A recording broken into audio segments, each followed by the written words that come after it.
Qadarullah Samsul ngasih tahu Al-Ikhlas. Saya mikir-mikir sampai kantor suka damai. Oh ya tahu saya. Ya gitu. Alhamdulillah, insyaallah bisa bersilaturahmi dengan para bapak-bapak, dengan para asatid. Ya, di sini ada Ustaz Aris, masya Allah, luar biasa ya. Ada Ustaz Wastaka, ada Dr. Samsul yang saya kenal ini, teman-teman di kampus ini. Ya, alhamdulillah Allah pertemukan dalam majelis ilmu. Semoga Allah jadikan pertemuan yang penuh dengan keberkahan. Amin ya rabbal alamin. Bapak-bapak dan asatidah yang dimuliakan Allah Subhanahu wa taala. Di era modern ini kita melihat pertumbuhan teknologi menjadikan sebagian dari kaum muslimin lalai atau kita sebut orang yang sahwan lah gitu. Melalangi seperti orang lupa apa yang sebenarnya menjadi visi dia sebagai seorang muslim. Bahkan sebagian besar berpikir bahwasanya berislam itu hanya sekedar ritual ibadah di masjid, pernikahan dan kematian. Nah gitu. Sisanya tidak boleh dilipatkan dengan keislaman-keislaman. Bahkan sebagian besar juga berpikir bahwasanya tidak sholat itu tidak mengapa gitu. Dan kita dapati remaja-remaja kaum muslimin lebih hafal tempat-tempat di mana mereka mendapatkan kesenangan-kesenangan dunia dibandingkan majelis-majelis taklim atau rumah-rumah Allah. Ini kita dapati di era modern ini. Bukan mereka nggak tahu bagaimana mendapatkan akses agar mendapatkan informasi berkaitan tentang Islam. Tetapi itu tidak menjadi prioritas dalam kehidupannya. Bahkan pendidikan yang saat ini berada di Indonesia secara umum di pemerintahan SD negeri gitu ya kita sebut, atau SMP negeri atau SMA negeri atau aliyahnya dan lain sebagainya, mengarahkan anak-anak ini menjadi seorang buruh atau mengarahkan anak-anak yang dididik ini menjadi seorang karyawan. Tidak dididik bagaimana agar mereka ini kenal dengan Allah Subhanahu wa taala. Maka yang timbul ya karyawan, memang yang dididik itu. Akhirnya ketika membahas tentang syariat Islam tidak memahami dengan baik. Kita dapati itu. Bahkan ada sebagian ini yang pernah ngajar Samsul ya.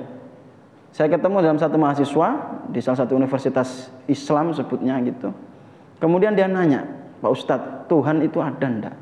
Dia beragama Islam, sholat dari kecil, kemudian dia kuliah, kemudian nanya, Tuhan itu ada apa enggak sebenarnya? Gitu. Nah ini pertanyaan-pertanyaan yang sebenarnya timbul dari orang-orang yang tidak belajar tentang syariat agamanya sendiri gitu. Padahal dia muslim, dan itu kita dapati luar biasa.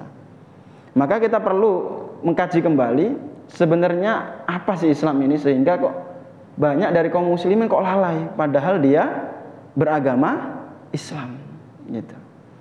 Bahkan lalainya ini sampai fatal, tidak hafal rukun iman dan tidak hafal rukun Islam. Nah ini terbukti real, ya kan? Saya anak komunikasi, saya pernah survei di beberapa sekolah di Bogor. Nah pertanyaannya hafal rukun iman itu 2012 saya suruh melakukan kegiatan karena disuruh sama dosen untuk menanyakan itu. Nah, beberapa sekolahan itu yang disurvei adalah sekolah yang di Jalan Baru itu. Nah, sekolah Jalan Baru yang ada sekolah Jalan Baru ada 1, 2, 3, 4, 5. Nah, itu sampai pentoknya Jalan Baru. Nah, di sana ada sekolah juga kan? Pojok-pojok sana. Nah, saya datengin semua tuh. Termasuk yang kimia-kimia itu yang di depan kantor pos. Itu pertanyaannya sama, hafal rukun iman enggak? 95% tidak hafal. Nah gitu. Yang hafal karena ikut ngaji habis maghrib. Itu pun dia selesai ngajinya waktu SD. Masuk SMP dan SMA, dia sudah tidak mengaji. Nah ini kita dapati dengan real di Bogor ini. Dan ini tidak bisa dipungkiri, hal ini nyata adanya gitu. Maka kita telah kembali, apa sih sebenarnya Islam tersebut? Kalau kita lihat secara bahasa, para ulama menjelaskan dengan minimal ada 4 kategori yang masuk dalam kalimat Islam. Itu yang pertama adalah as-salam, dari kalimat salam atau kesejahteraan atau keselamatan. Atau sebagian ulama menyebutkan salam ini adalah darajah aliyah, derajat yang tinggi. Ini dari secara bahasa. Kemudian disebutkan juga adalah kalimatnya as-silm, ketenangan. Disebut juga seperti itu. Bahwasanya ketika orang masuk Islam ini ya merasakan ketenangan di situ. Tetapi kalau kita melihat misalkan para ulama salaf seperti Ibn Abbas, kemudian muridnya Imam Al-Mujahid misalkan, beliau mengatakan Islam itu adalah istislam, yaitu berserah diri, atau kalau bahasa pokoknya itu menyerah. Nah, ini yang jarang sekali ditelaah oleh kaum muslimin pada kalimat tersebut, istislam ini. Berpikir bahwasanya Islam ini kan agamanya kan agama damai. Padahal kita nggak dapati ulama menjelaskan Islam itu agama damai. Kita nggak dapati itu. Islam adalah dinul adl wal haq. Nah, gitu dijelaskan oleh para ulama. Yaitu Islam itu adalah agama yang adil dan agama yang benar. Artinya diukurnya itu dengan ukuran itu. Ukuran ini adil dan ini adalah kebenaran. Meskipun di mata orang dirasakan oleh seseorang hal tersebut tidak enak, tapi itu kebenaran harus disampaikan. Maka kita bisa ngambil sedikit kisah misalkan ada dua pasukan perang misalkan antara pasukan A dan pasukan B melakukan peperangan. Kemudian ketika terjadi peperangan yang begitu dahsyat berkecamuk, tiba-tiba pasukan B kehabisan amunisi. Dikepung dia dari semua arah terus kepung. Kemudian dia melambaikan tangan, bendera putih diangkat, menyerah dia. Pertanyaannya, apa yang dia bisa kerjakan? Tidak bisa ngapa-ngapain sudah. Namanya orang menyerah dalam peperangan. Dia komentar, ditembak dia itu. Apalagi dia mengatakan mengoreksi yang menawan misalkan pasukan A yang menawan dia, nggak bisa. Dia harus siap di penjara, siap di borgol, siap tidak makan bisa jadi, ya kan? Segala urusan dia harus siap karena dia sudah menyerah dia situ. Bahkan paling ujungnya siap dihinakan, dia harus hina di situ. Nah, ini penting sekali. Sehingga kalau tidak melakukan hal tersebut, dia tidak selamat sudah. Pasti dia meninggal daripada ngerepotin kan gitu. Udah ditembak aja, pasti kan gitu. Daripada ngerepotin udah penjara aja. Ya kan? Kalau dibahasakan dengan secara bahasa, ya kan? Ente menyerah, selamat ente. Ya, itu kalau bahasanya. Kalau Rasulullah kan sebutkan seperti itu kan ke Raja Kisra. Aslim taslam.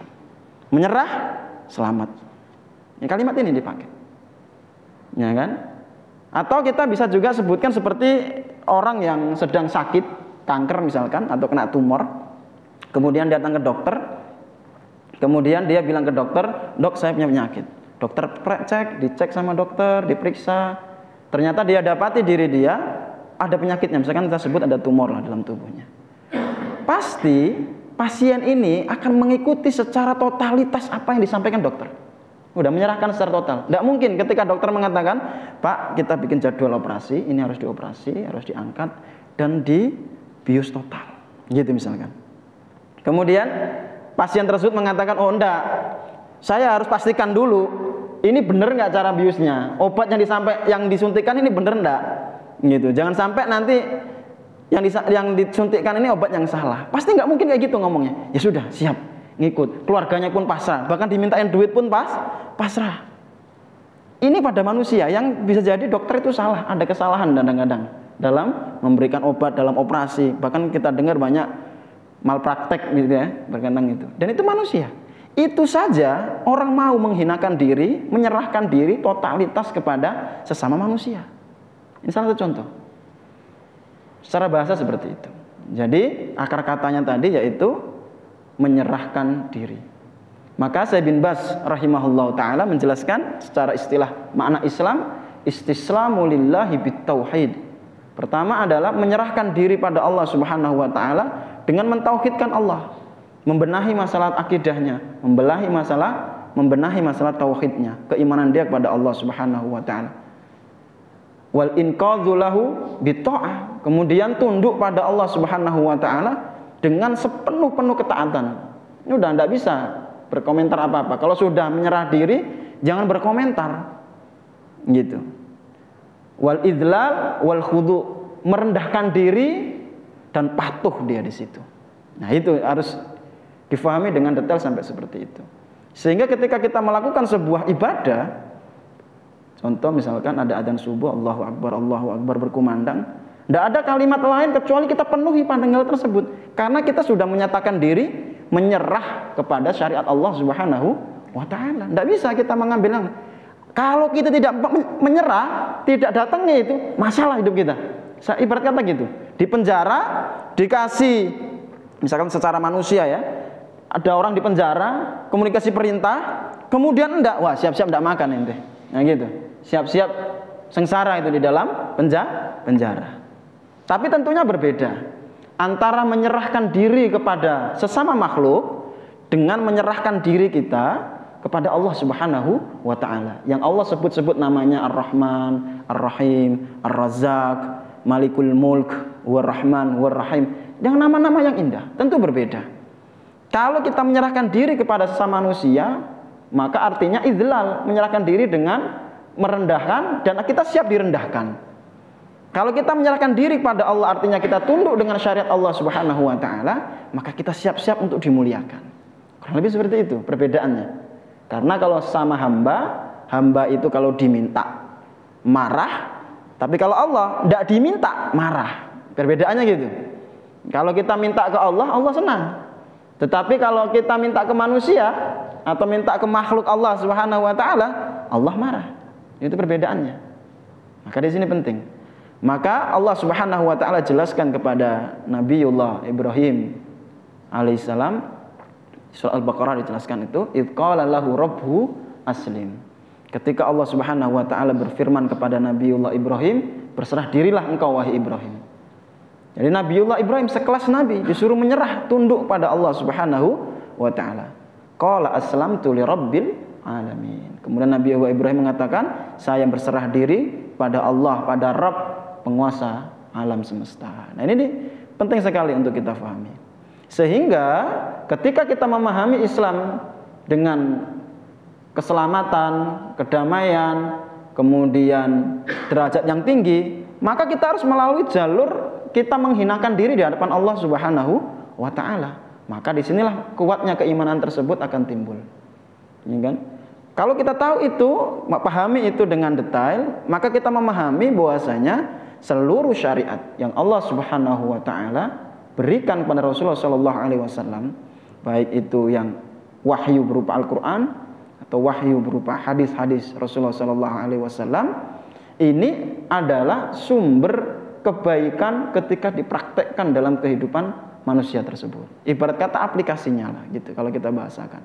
Tentunya ini penting agar berjalan sesuai dengan kodrat atau sesuai dengan tujuan Allah Subhanahu wa Ta'ala ciptakan manusia itu sendiri.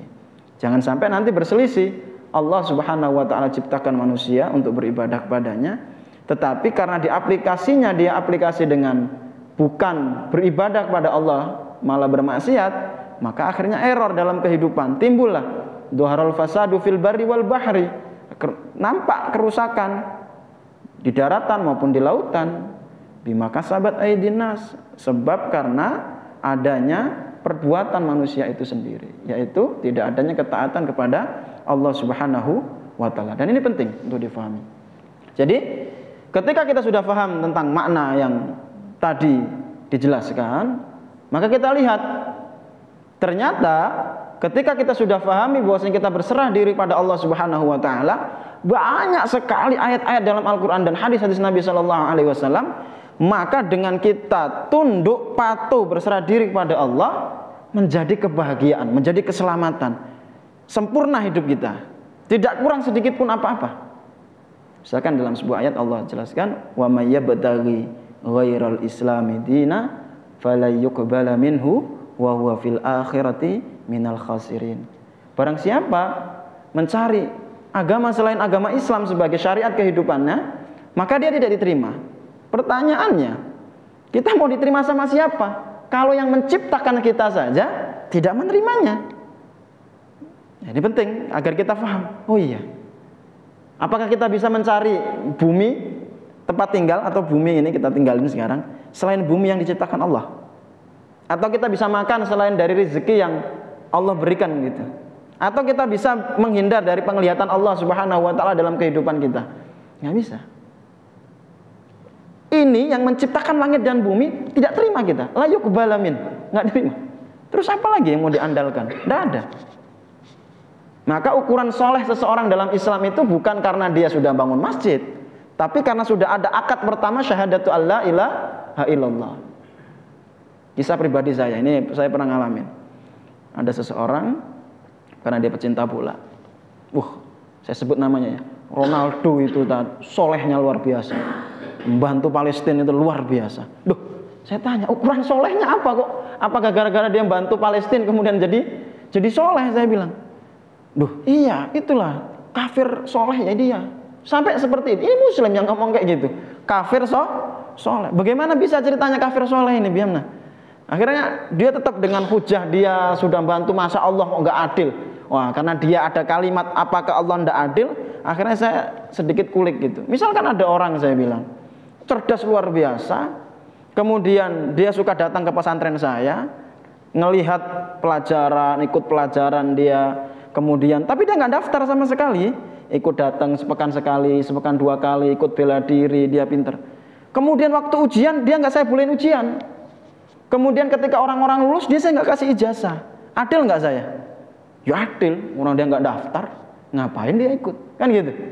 Ya sama. Ronaldo kan nggak daftar sebagai syariat Islam. Ya nggak disebut sebagai seorang yang soleh. Daftarnya bagaimana?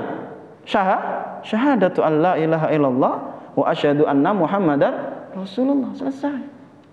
Orang nggak daftar. Berarti itulah adilnya Allah Subhanahu wa ta'ala. Karena dia nggak daftar, Allah nggak kasih. Sama seperti kita tadi, ketika ada orang pintar luar biasa, curi-curi pelajaran di sekolahan, karena dia tidak mendaftar, sepintar apapun dia, mengalahkan yang ranking 1 pun di kelasnya, misalkan, dia juga tidak mendapatkan ijazah. Seperti itulah. Maka syahadat ini ibarat kata gitu seperti bitoko. Apa itu bitoko itu? Apa ya bitoko sih? Kartu identitas, bitoko saksi ya, kartu identitas. Nah, kemudian kita rawat itu sampai ketemu Allah Subhanahu wa taala, jangan sampai nanti ketemu di Rasulullah sallallahu ini bukan umatmu kan gitu. Ya kan, ini terjadi. Orang-orang munafikun digitukan. Ya kan? Nah, maka ini penting sekali. Kalau Allah penguasa langit dan bumi tidak terima, kemudian apa? Siapa yang mau terima gitu? Ya tidak ada. Yang terima adalah neraka. Ya layuk baleng. Wa huwa fil akhirah, dijelaskan. Jadi ketika di dunia tidak diterima juga amal dia. Kemudian di akhirat apa yang menjadi tujuan dia? Yang menjadi tempat kembalinya dia? Wa huwa fil akhirati minal khasirin. Di akhirat ini menjadi orang-orang yang merugi. Dan di akhirat tidak ada lagi tempat merugi, itu maksudnya antara surga dan neraka gitu, enggak. Ya kalau surga ya surga, neraka ya neraka. Kurang lebih seperti itu. Di ayat yang lain misalkan tentang kesempurnaan yang luar biasa, misalkan berkaitan tentang Tuhan ini, karena memang di era modern ini banyak orang-orang yang tidak mengakui tentang adanya Tuhan. Bahkan ada orang di Indonesia terutama ya, kita sebut ya kan, orang mengaku Tuhan gitu.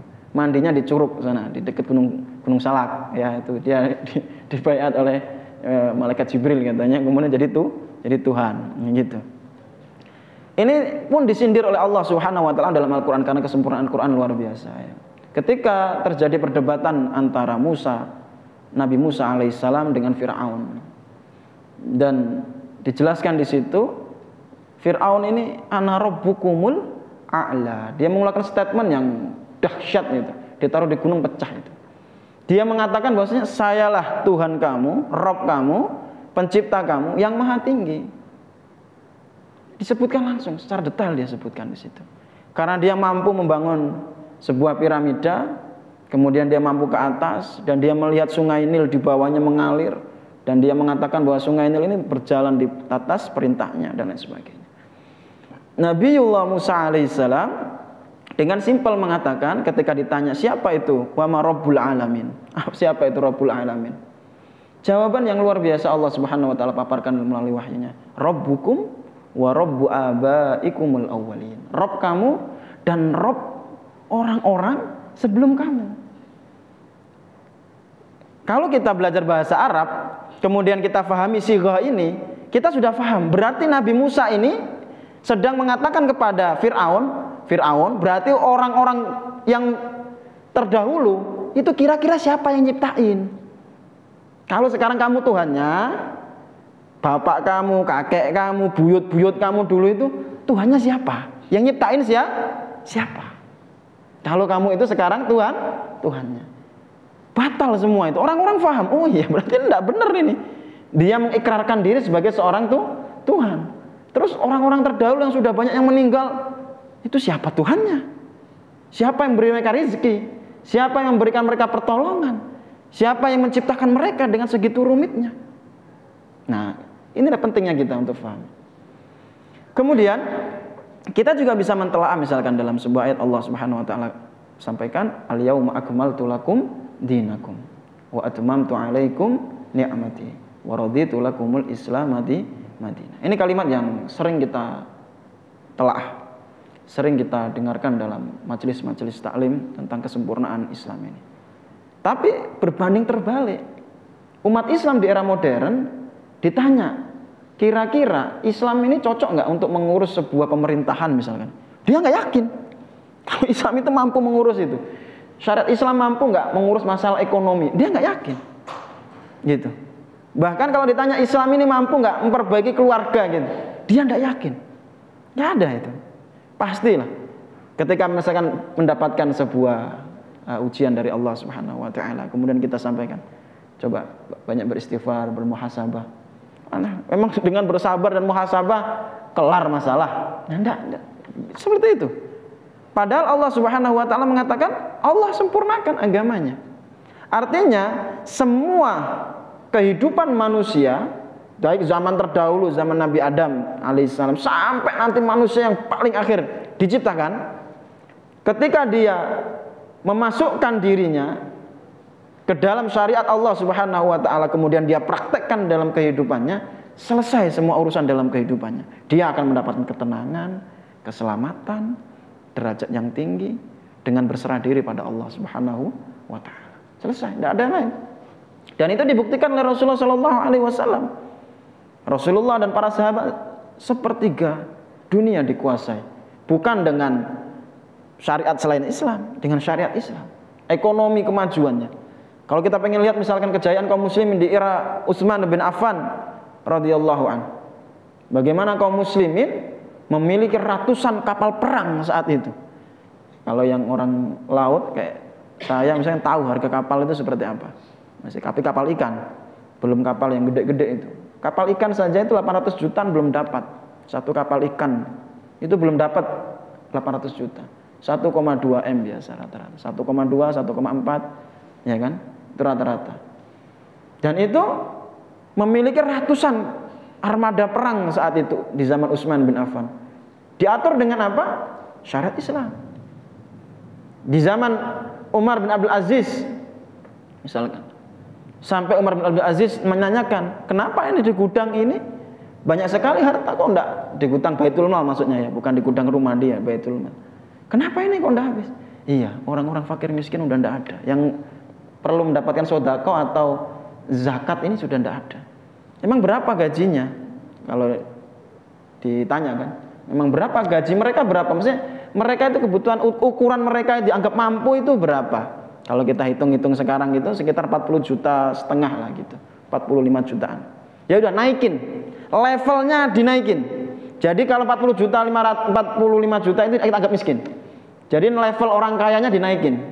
Sampai seperti itu. Diatur dengan apa? Dengan syariat Islam. Ini penting sekali. Artinya ketundukan kita kepada Allah Subhanahu wa taala dalam melakukan sebuah syariat, dalam sebuah ibadah, dalam mengatur dunia ini atau kita sebagai khalifah fil ard ini, itu benar-benar secara totalitas.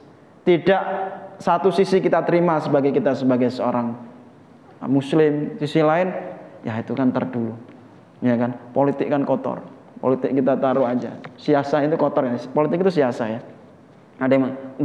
Ada yang saking geramnya, jangan ustaz orang-orang soleh itu jangan masuk politik lah, nanti malah parah. Padahal dari dulu Rasulullah Shallallahu Alaihi Wasallam itu sudah berbiasa dengan hal itu.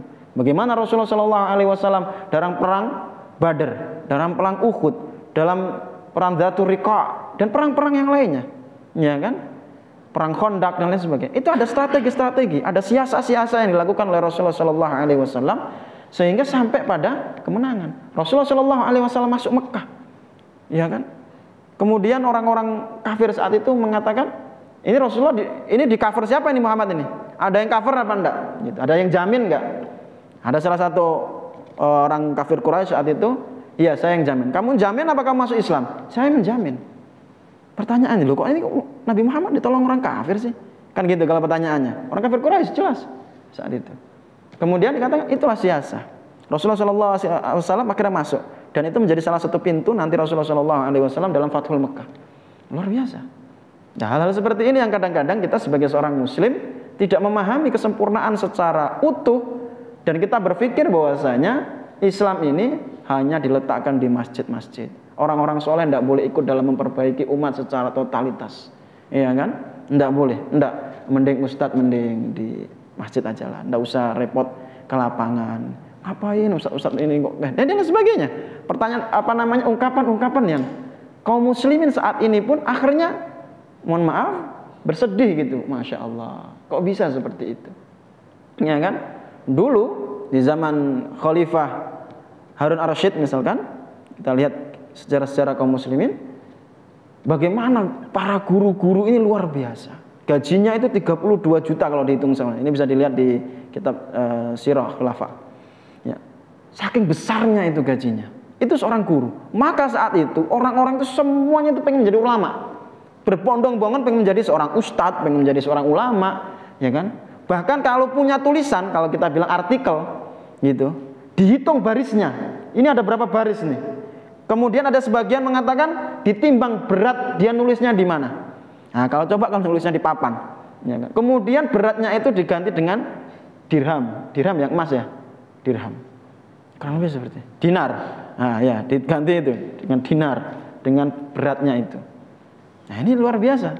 Menunjukkan apa? Kemuliaan. Akhirnya saat itu banyak para ulama, para penulis-penulis luar biasa dikisahkan oleh kaum muslimin. Sampailah nanti ada kisahnya Imam Bukhari dan lain sebagainya. Nah, ini di zaman sekarang tidak demikian. Umat Islam tidak berpikir bahwasanya kesempurnaan itu adalah kesempurnaan yang utuh. Sebagian ketika datang sebuah syariat dari Allah Subhanahu wa taala, meskipun kadang-kadang diri kita berat, tetapi malah mengoreksi, atau dia merasa tidak enak, atau dan lain sebagainya. Padahal Allah Subhanahu wa taala katakan, maka nali mu'minin wala mu'minatin idza qadallahu wa rasuluhu amran ayyakuna lahumul khiyaratu min amrihim. Ya kan? Tidak pantas, tidak boleh bagi seorang mukmin laki-laki maupun mukmin perempuan, ketika Allah dan Rasulnya sudah tetapkan sebuah perkara, kita mencari urusan-urusan yang lain selain perkara yang telah ditetapkan oleh Allah dan Rasulnya. Nah, hal seperti ini yang kadang kita saat ini masih terjebak di dalam masalah itu. Padahal segala urusan dalam Islam ini semuanya Allah Subhanahu wa taala sempurnakan. Maka disebut dengan wa atmamtu alaikum ni'mati. Dan saya sempurnakan segala nikmat. Segala nikmat di sini, maka seluruh fasilitas yang akan digunakan oleh kaum muslimin dalam menempuh ibadah Allah Subhanahu wa taala. Dan kita tidak bisa pisah-pisahkan, baik itu yang sifatnya, ada yang mengatakan oh ilmu dunia ini ilmu akhirat, ilmu dari Allah kita pakai. Kaum muslimin butuh dokter nggak kira-kira?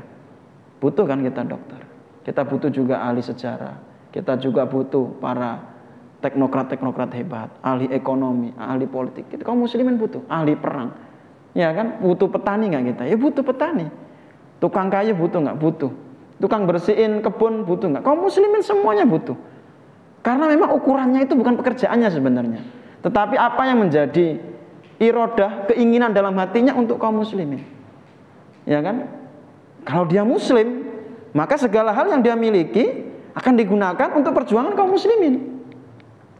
Karena dia mukmin, maka segala hal yang dia miliki saat ini akan diperjuangkan untuk mempertahankan keimanannya. Baik itu kerjaannya di bidang apapun. Nah, kalau ini sudah ada dalam kehidupan kita, itu tinggal tunggu beberapa saat saja kaum muslimin memiliki kemenangan yang luar biasa.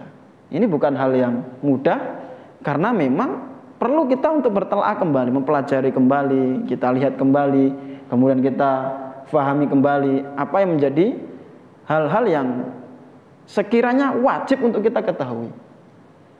Kita sendiri kalau kita mentelaah tentang harian kita pribadi secara pribadi ya, sebelum kita membahas orang lain, karena memang ketika ada hal seperti ini yang paling butuh untuk pencerahan adalah diri kita sendiri. Jangan sampai kita lima taquluna ma la taf'alun kan gitu. Kita mengucapkan sesuatu yang enggak kita kerjakan. Misalnya kita lihat diri kembali. Kedekatan kita misalkan dengan Al-Qur'an sebagai sumber kesempurnaan dalam kehidupan kita gitu. Itu seberapa jauh? Kita yang bukan orang Arab misalkan, pernah nggak kita khatam baca terjemahannya gitu misalkan dalam waktu 1 tahun misalkan gitu. Atau kita oke lah, saya punya jadwal pribadi 1 hari 1 halaman baca Al-Quran dan 1 halaman baca terjemahannya misalkan. Menjadikan Al-Quran sebagai wirid yang selalu diulang-ulang tiap harinya, atau pagi siang sore malamnya 5 halaman misalkan sehari, subuhnya 1 halaman, zuhur 1 halaman misalkan. Ya kan, sampai isya kan sudah 5 halaman dibaca dengan terjemahnya. Pernah nggak kita seperti itu? Tentu kadang-kadang kita ya enggak. Bahkan kalau kita telah kembali, kadang-kadang ada sebagian dari kita itu Ramadan saja baru bertemu Al-Quran. Nah ini kan sangat disayangkan. Padahal Al-Quran ini yang dulu mengubah gelapnya Arab. Kalau kita zaman Rasulullah kan Arab menjadi terang benderang. Ya kan? Itu Al-Quran ini yang ada di situ. Ya kan? Orang-orang yang saat itu menyembah patung, menyembah batu, buruknya kejahilan itu menjadi terangnya hidayah yang luar biasa. Dan itu tidak ada satupun resepnya yang disembunyikan di dalam Islam, itu tidak ada. Karena kitman itu tidak ada pada Rasulullah Sallallahu Alaihi Wasallam, menyembunyikan itu tidak ada. Tidak ada satu syariat pun kecuali lailuha kana hariha, malamnya saja terang benderang seperti siang. Itu semuanya disampaikan oleh Rasulullah Sallallahu Alaihi Wasallam. Dalam masalah ibadah dijelaskan dengan detail. Dalam masalah ekonomi dijelaskan dengan detail. Tetapi kita dapati hal itu tidak ada dalam diri kita. Oke, Al-Quran misalkan. Kita lanjut lagi. Al-Quran mungkin sebagian orang mengatakan, ya Ustaz sibuk luar biasa. Pernah nggak kita, oke lah, saya punya jadwal harian, saya baca kitab misalkan. Sehari 15 menit aja gitu. Ya kan? Kita lihat misalkan Sirah Nabawiyah misalkan, karena memang umat Islam ini tidak bisa dilepas dari Sirah Nabawiyah. Imam At-Tirmidzi rahimahullah taala mengatakan, kunna nu'allamu maghaziyan Nabi sallallahu alaihi wasallam kama nu'allamu suratan minal Qur'an. Dulu kami diajari tentang Sirah Nabawiyah, cara perang Rasulullah sallallahu alaihi wasallam, itu persis seperti bagaimana kami diajari surat-surat dalam Al-Qur'an. Nah, ini pentingnya Sirah Nabawiyah ini ya. Tetapi sekarang sirah ini nggak dapat tempat lah di sekolah-sekolahan kita, ya kan? Atau dalam rumah tangga kita pun kita disuruh coba jelaskan tentang wasfun Nabi Sallallahu Alaihi Wasallam. Coba jelaskan dengan ciri Nabi aja. Kita tuh tidak bisa jelaskan pada anak kita kadang-kadang. Kita jelaskan bagaimana kita tahunya itu Nabi itu lapar, naruh batu 3 di perutnya kan gitu, kan? Kemudian Rasulullah itu ganteng, baik gitu kan, rahmatan lil alamin, gitu-gitu aja. Kita nggak tahu kalau Rasulullah itu juga memegang pedang dalam peperangannya, dan itu dimulai di usia 54 tahun. Kita 54 tahun insya Allah masih kuat-kuat ya, insya Allah. Itu Rasulullah gitu. Jadi itu nggak perlu kita bahas dengan detail gitu kan. Kalau kita pengen cari sosok pemimpin ya Rasulullah, sosok ayah terbaik ya Rasulullah, sosok apapun pasti merujuknya ke Rasulullah Sallallahu Alaihi Wasallam gitu. Kesempurnaan yang luar biasa. Coba pernah nggak kita baca seperti itu? Atau kita baca deh hadis Nabi misalkan. Coba kita lihat ada 9 sunan ya kan, setelah Kutubus Sittah tambah 3 lagi misalkan, Bukhari, Muslim ya kan, kemudian Abu Dawud, Tirmidzi, Nasa'i ya kan, sampai yang ke-9 ya kan, Musnad Syafi'i, Musnad Imam Ahmad itu. Kira-kira ada yang sudah pernah enggak itu kita baca? Oh iya, di dalam hadis ini oh iya. Ini yang kadang-kadang kita itu tidak. Kenapa? Tidak menjadi prioritas dalam kehidupan kita kadang-kadang. Ya kan? Kita coba mulai lagi. Dengan seperti ini akan timbul rasa kebanggaan yang luar biasa dalam hati kita, bahwasanya saya muslim. Semua jabatan yang saya miliki saya habiskan untuk perjuangan kaum muslimin. Waktu yang saya miliki saya gunakan untuk kaum muslimin. Itu seperti itu. Maka tidak kita ketemukan itu nanti. Ada banjir, ada ini, sebenarnya banjir itu selesai dengan satu hadis. An-nadhafatu minal iman, ya kan? Kebersihan itu bagian dari iman. Artinya ada orang buang sampah sembarangan, imannya bermasalah ini. Ada banjir itu bermasalah, masalah imannya itu. Selokan dibuat harusnya dipakai untuk aliran air, dipakai untuk sampah, bakar-bakar pas waktu kering, pas hujan mampet. Nah, itu di Bogor ini, saya temukan seperti itu. Ya kan? Ini yang terjadi. Nah, ini kita dapati. Maka jangan kaget, semakin modern zaman, semakin orang jauh dari Allah Subhanahu wa taala. Karena di dalam pengelolaan rumah tangganya pun mengalami hal yang sama. Hal seperti itu. Saya sempat ngobrol sama Ustaz Samsul. Ustaz, gimana sih kurikulum kira-kira? Karena saya juga punya anak perempuan, punya laki-laki. Ya kan, saya tanya beliau, Ustaz, bagaimana sih kira-kira? Kita menturunkan dari ini ke kurikulum itu seperti apa? Belum menyampaikan, coba kita lihat.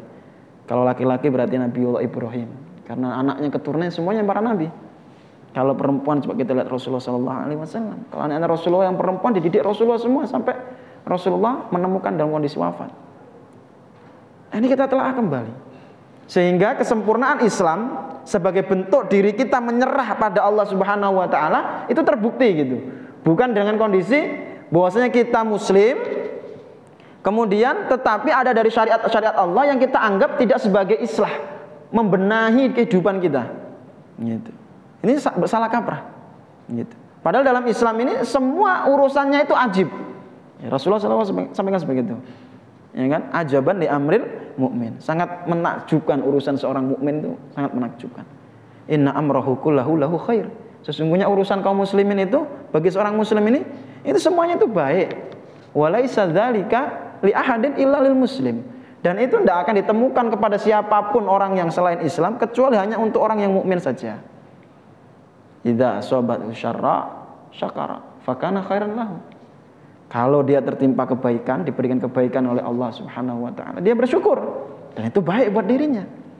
Inna sabal dharra, ketika tertimpa sebuah dharra, permasalahan, musibah dalam kehidupannya, dia bersabar dan bersabar juga baik untuk dirinya. Nah, ini kan kesempurnaan yang luar biasa. Dari semua sisi kita lihat. Maka ketundukan tadi sampai pada posisi kita mendapatkan ketenangan, keselamatan, ya kan, kemudian kita mendapatkan derajat yang mulia tadi, itu perlu dibarengi dengan ketundukan, pasrah, menyerahkan diri pada Allah Subhanahu wa taala. Siap diatur dengan segala konsekuensi syariat yang ada.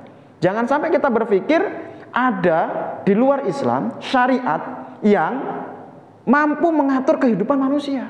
Dan itu sekarang dirubah. Coba ekonomi kapitalis. Ya kan? Kemudian adanya orang-orang ateis, ya kan, dengan komunisnya cara berpikir ini. Gimana ini?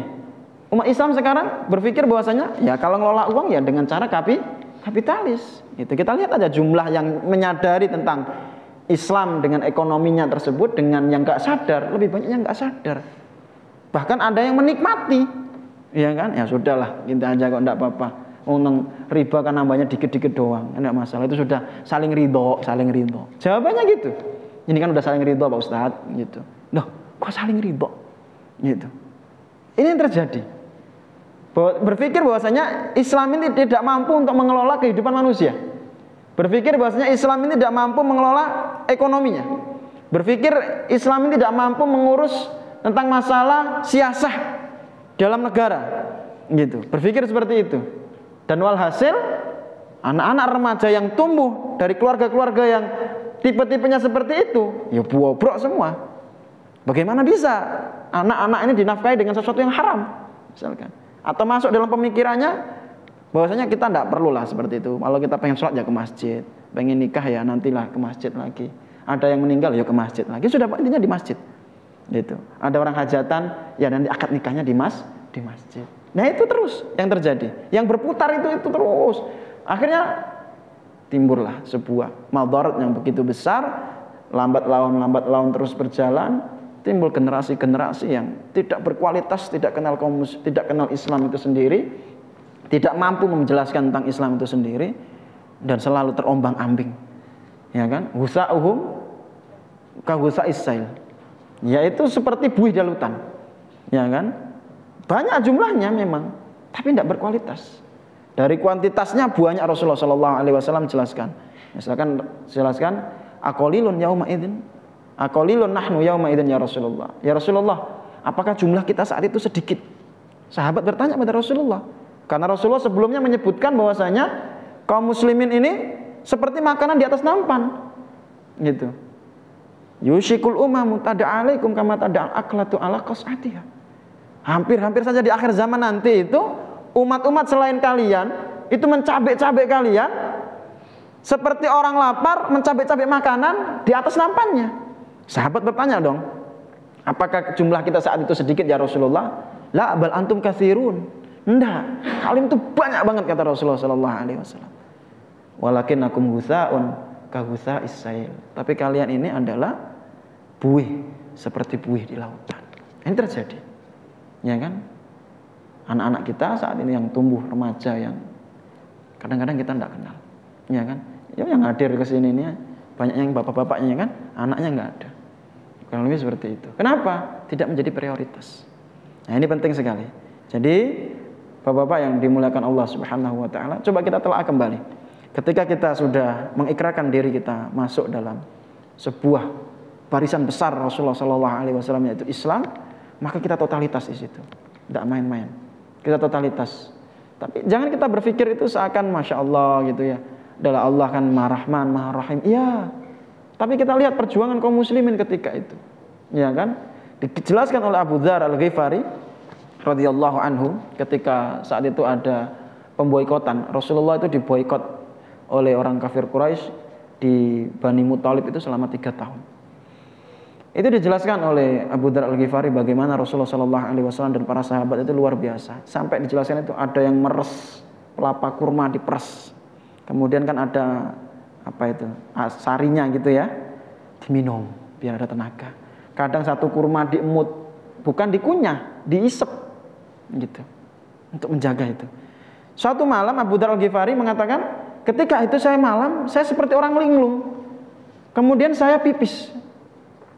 Kami itu tidak biasa pipis itu pipisnya banyak karena memang susah air, susah makan, susah. Jadi pipis itu tidak banyak, kecil, selesai gitu. Tiba-tiba ini pipisnya banyak Abu Dzar Al-Ghifari. Kerja. Kemudian dia mengatakan, loh kok pipis saya banyak? Berarti saya tadi itu minumnya banyak dan saya kenyang ini. Ternyata apa yang terjadi? Kata Abu Dzar, fa idza wa'aitu, ketika saya ini sadar, fa idza hujil, ternyata itu adalah kulit khirbatin. Botol, kok botol sih? Ada minum yang dari kulit itu loh Pak. Ada kan yang botol minum yang terbuat dari kulit bentuknya kayak pentungan itu. Nah, yang sudah direndam air kemudian dibersihin, dipanggang Pak. Jadi dia ngerasa, saya kira itu bunyi pipis yang ternyata itu bunyi kulit yang terpanggang. Karena basah tadi. Sampai seperti itu saat itu. Luar biasa. Pada minum Pak. Saya yakin saat ini kita nggak dapati hal seperti itu, ya kan? Am hasibtum an tadkhulul jannata wa lam ya'tikum mathalul ladzina khalau min qablikum. Apa kalian mengira kalian akan masuk surga, tapi tidak merasakan apa yang dirasakan orang-orang sebelum kita? Masatumul ba'sa wa dharra. Mereka merasakan, masya Allah, musibah, bencana, susah dalam kehidupannya, ya kan? Luar biasa mengalami. Artinya apa? Perjuangan yang dilakukan itu totalitas. Bukan setengah-setengah. Bukan setengah-setengah.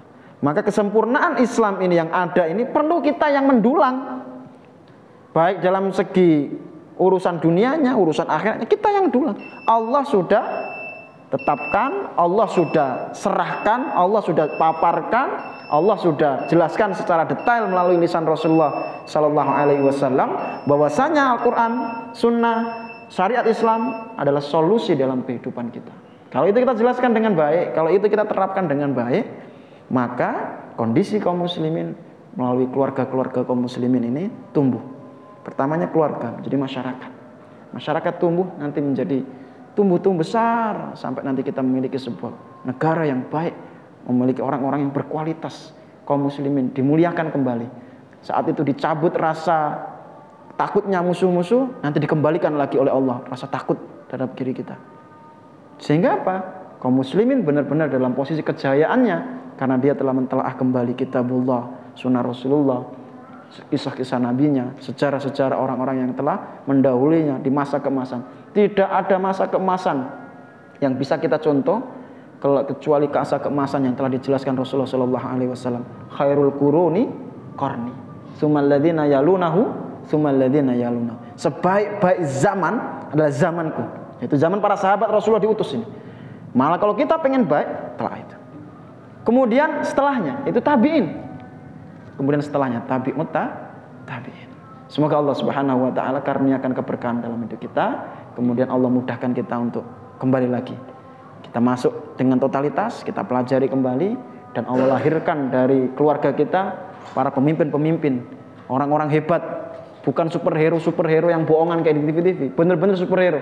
Khalid bin Walid, Zubair bin Awam, kita contoh kembali. Kemudian kelak kaum muslimin dijayakan dengan kehadiran kita.